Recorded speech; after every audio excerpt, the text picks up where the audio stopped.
Good morning. Welcome to Inspinar. I'm Dr. Nidhi Gupta, pediatric endocrinologist and digital wellness coach in Nashville, Tennessee.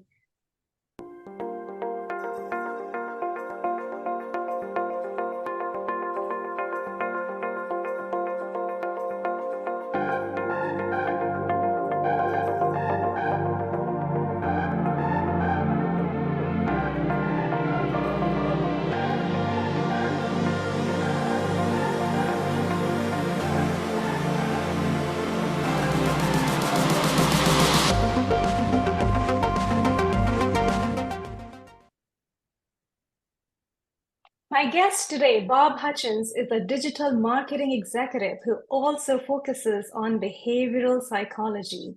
He loves to write, teach, and communicate about the interaction of digital media, culture, and psychology with a restorative worldview. Bob, welcome to Inspinar. Thank you so much. So good to be with you. Great. So, Bob, talk to us about media ecology. As I understand, it is a complex interplay between technology, culture, and the human mind. Tell us more. Well, if you think about ecology in the traditional sense, ecology in terms of the environment is how the environment is affected by human beings and how human beings are affected by the environment. Media ecology is very similar, but the environment that we're talking about is the environment of engaging in the platforms of different types of media and technology and how that media engages with effects, human beings, society, culture, etc. So, what are some of the patterns that you have noticed in the last few years? As we can imagine, the modern digital landscape has radically transformed, and in that wake, it has radically transformed the human society. What are some patterns, maybe some reassuring patterns, or maybe some not so reassuring patterns that have emerged in your observation? I think it's a fact of human beings that we're going to grow, progress, and evolve in societies. And the main way we do that is through inventing technology, starting with fire to cook food, to change the way we eat and our digestive systems evolve and our teeth, etc., to inventing the wheel to make better use of our legs and extensions of our bodies. On and on it goes to today, sitting here in early 2024, talking about artificial intelligence and the internet and social media. None of us can deny the positive aspects of that. Most of us listening to this, I would say 99.99% of us, if I were to take away your laptop or your smartphone, you couldn't do your work, right? So we are reliant on it. At the same time, media ecology teaches us we have to be cognizant of what those effects are. I mentioned earlier the invention of the wheel. There's a principle in media ecology that every new technology and in context of media, every media environment changes us in some way. And specifically, it changes or extends our sense ratios. And what I mean by that is prior to the automobile, our sense ratio of what 5 miles was very different than the human being of today. When I think of 5 miles, I think of 5 miles as a 10-minute car ride, maybe less, depending on the traffic. The human being of 200 years ago may have thought of 5 miles in the context of how fast could my horse get there if I walk or I trot. 200 years before that, maybe they said, how long would it take for me to walk 5 miles? And the answer could have been, a quarter or half a day up and back. And so that trip, my day is gone. My sense ratio of 5 miles is maybe 7 to 10 minutes. To the human being of the past, that was a day out of their time. And you can apply the same thing to talking or communicating with someone over a telephone, et cetera, et cetera. So the answer is how do these technologies affect and change us for the better? And in other words, I liked being able to go somewhere in 5 or 10 minutes versus taking the whole day. The other side of the coin is that human being of 400 years ago, physiologically, is probably a different human being of today. Our legs, our hearts, our many different things, right? So that is kind of foundational of how we have to start. We have to look at the pros and we have to look at the effects, both physiologically, psychologically, and culturally and societally as well. The human being of 400 years ago was different from us physiologically in terms of the legs, in terms of teeth, in terms of culture, and their sense ratio was different from what our sense ratio is now. That's fascinating. Now, Bob, do you think social media platforms have influenced modern human beings' sense ratio in the sense that social media platforms began in the early 2000s as a relatively benign platform to connect with old friends who you haven't met in a while and maybe make new friends. How did it come to affect our sense ratio so intentionally? How did it come to overtake our lives almost completely? Well, that's a big question, and there's lots of controversy around that. Um, we've all benefited if we've engaged in a social media in the sense of, again, talking about sense ratio. My sense of what someone is doing, existing, my connection with them, say from high school decades ago. In the past, I may or may not be able to keep up with those human beings and those connections, and we lose touch and maybe see them every decade or every 20 years at a class reunion. However, with the advent of social media, I literally can find, connect, and see what these people are doing on a daily basis. So that's the positive. In On the other side, we have to acknowledge, and I've written a book about this with a good friend of mine, Jenny Black. It's called Our Digital Soul: Collective Anxiety, Media Trauma, and a Path Toward Recovery.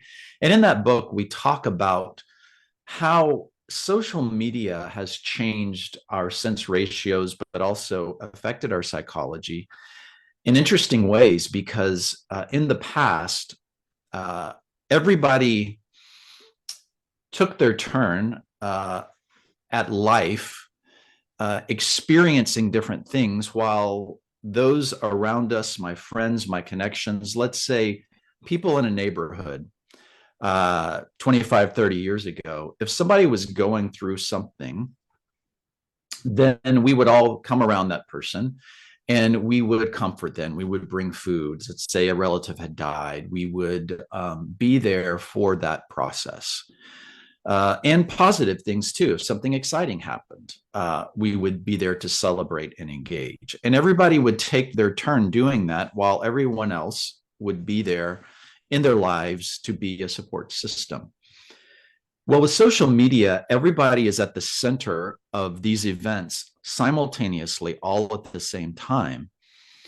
And I would argue that that is a different way that human beings have existed and engaged in that. And I think whether it's going to take some time to be able to understand or filter or even evolve, that is a thing that we're all dealing with. That's why we subtitled our book Collective Anxiety.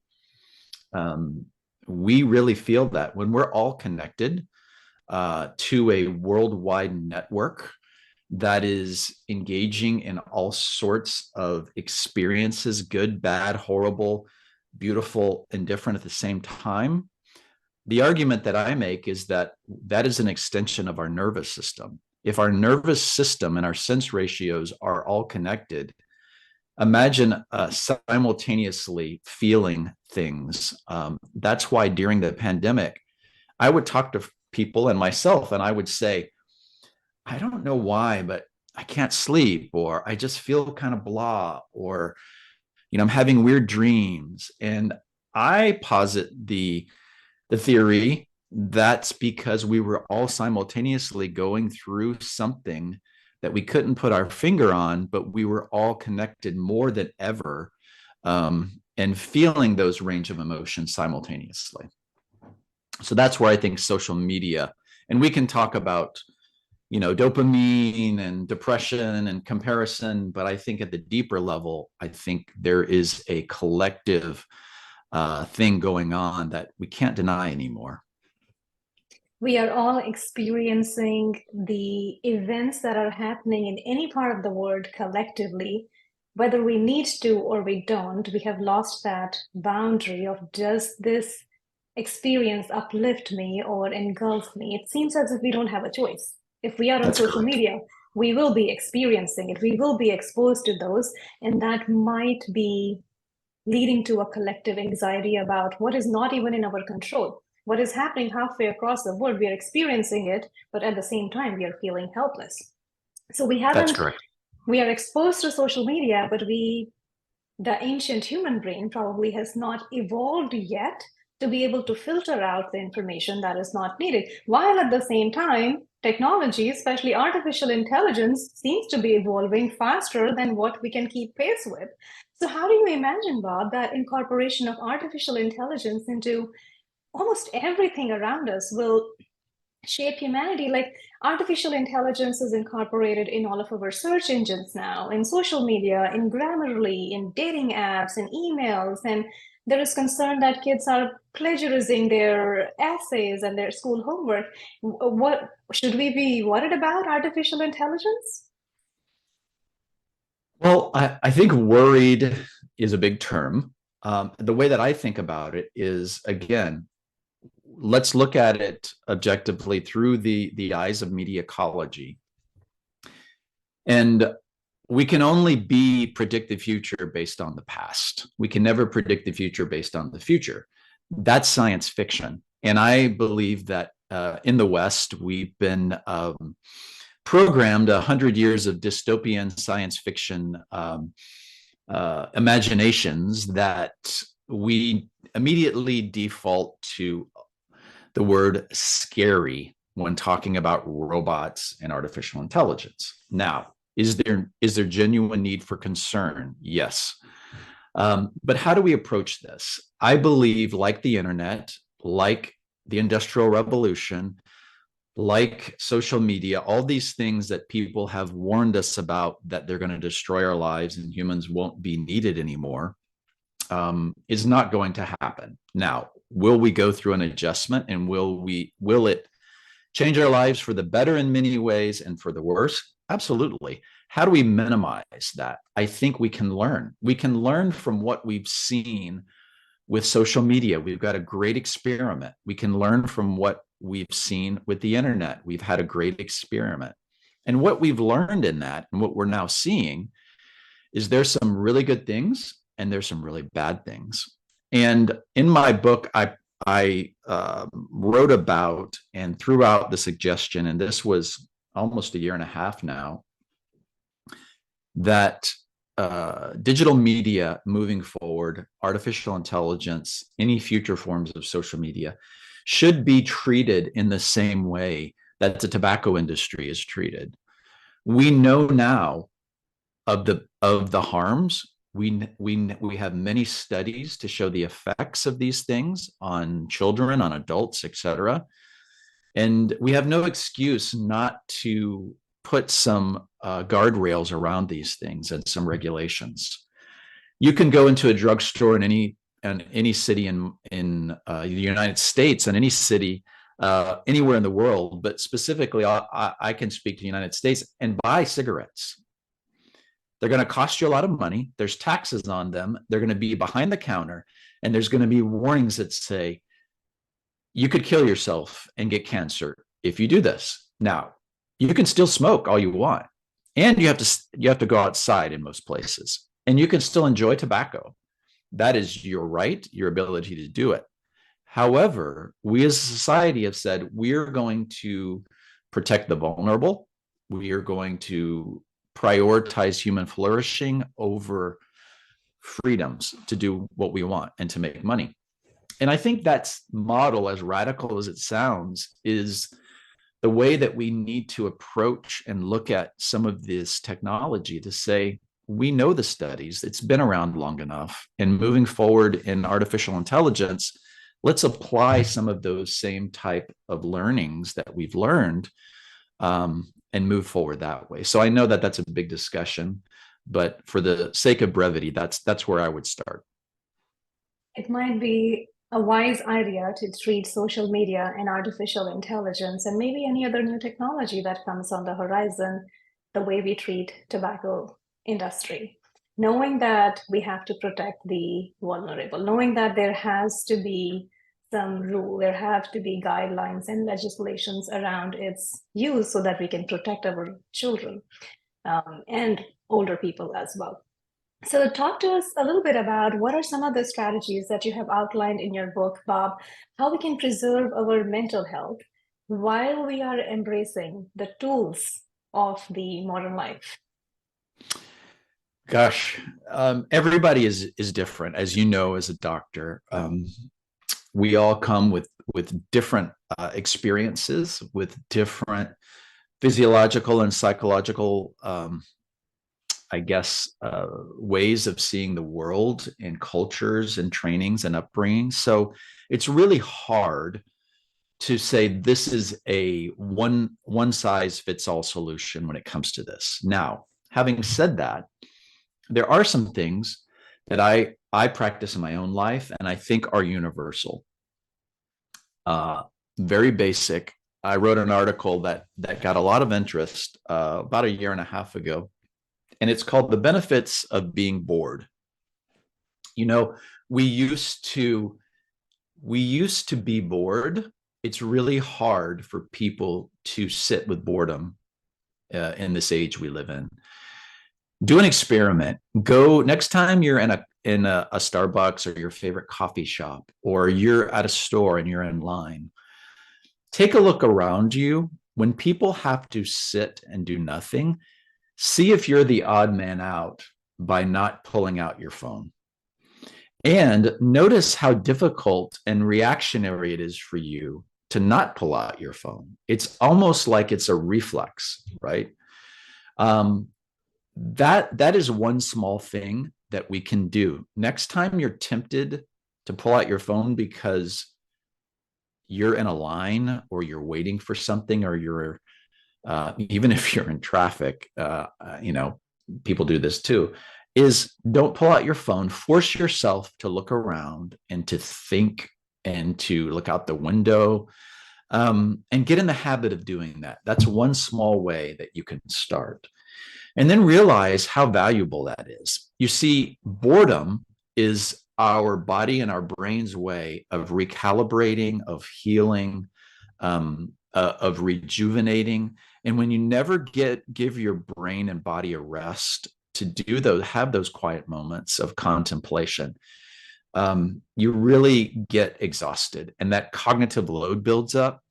And that comes from a constant just uncomfortableness with being bored, because that's what social media and the internet does. It trains us to engage. So that's one way. Another way is using do not disturb more often on your phone. If you're going to sit down to a task, you're going to read, you're going to study, you're going to spend time with a loved one or your children, practice putting do not disturb. All your notices, all your emails, all your friends will be there when you get back. But just do that 30 minutes at a time and see what a difference it'll make in your life. So those are just two simple ways that I would say. Boredom is our body's way to reset the brain, rejuvenate our thoughts.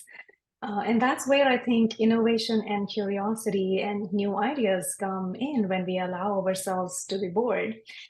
Up until maybe a few months ago, my usual practice was when I would be driving into work, which is a 30 minutes drive, I would either listen to Audible or I would listen to music or something else. I needed some kind of external input to keep me entertained during those 30 minutes of boring drive to work. But then over the last few months, I've started making an intentional attempt to let myself be bored during those 30 minutes. And the amount of thoughts that cross and come and go in my mind during those 30 minutes is almost like I'm having a tornado erupting in my brain for that duration. When I reach my office, all of that tornado has come and gone, and it's peaceful.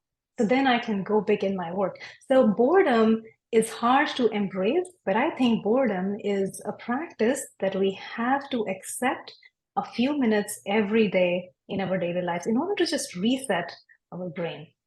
And I really like the idea of using do not disturb and turning off the notifications. I completely agree when you say the friends, the family, the emails, the notifications, everything will still be there. It's a matter of cutting out the distraction and focusing on the task in front of us. Fantastic, beautiful. So, Bob, tell us, are there any new tech advances that might be on the horizon? And if yes, how can a consumer like me who is not in the digital world making those tech, how can I make a well-informed decision about whether I'm going to bring that technology into my life or not? That's a great question. It's a big question. On one extreme, if we were to look at this as a spectrum, my co-author, Jenny Black, in the book, Our Digital Soul, she's a big proponent and uses, I guess the term for them is dumb phones as opposed to smartphones. There are 2 or 3 companies that actually create phones that are nothing more. They're about the size of a regular smartphone, but they only do texting and phone. And I think you might be able to access email on it, but for the most part, it's not an iPhone or an Android that you can go on and have a mini computer in your hand. It just functions as text and phone calls.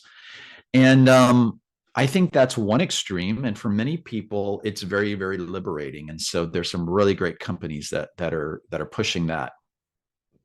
I think if that's not something that will work for you or you choose not to do that, I think there are a lot of different tools and apps out there that can minimize and keep track of your time and minimize your engagement. I think some of the biggest things we've already talked about is just you already have the tools. In other words, practice doing do not disturb. Practice putting the sleep mode on when you're going to sleep. Put your phone in another room when you sleep. The definition of addiction is, and you probably know this in your own practice, when dealing with people who might have substance abuse or other types of addictions, one of the definitions that a psychologist or psychiatrist will say is, what is the first thing that you think about when you wake up in the morning? And that's easy to look at, say, an alcoholic or a drug addict and go, yeah, I got to get my next fix or hit. It consumes them and destroys their life. But for me and many others, the first thing I do is, reach over, grab my phone, check my voice, what happened in the middle of the night, what's happening today, read the news, right? So we are borderline like the addict. And so the way you break that is put it in another room. Don't keep it with you. Make it hard to reach so you don't get up in the middle of the night and grab it or first thing in the morning.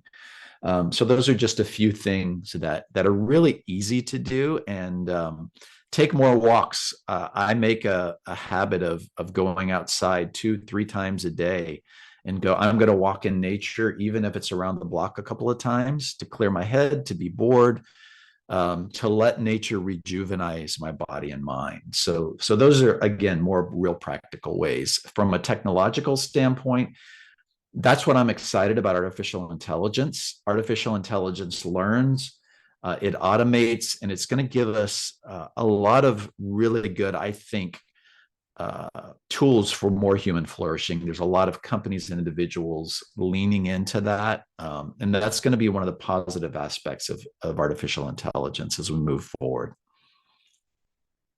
Leaving your devices in another room overnight, using sleep mode, using do not disturb mode, going out into the nature, spending time with nature.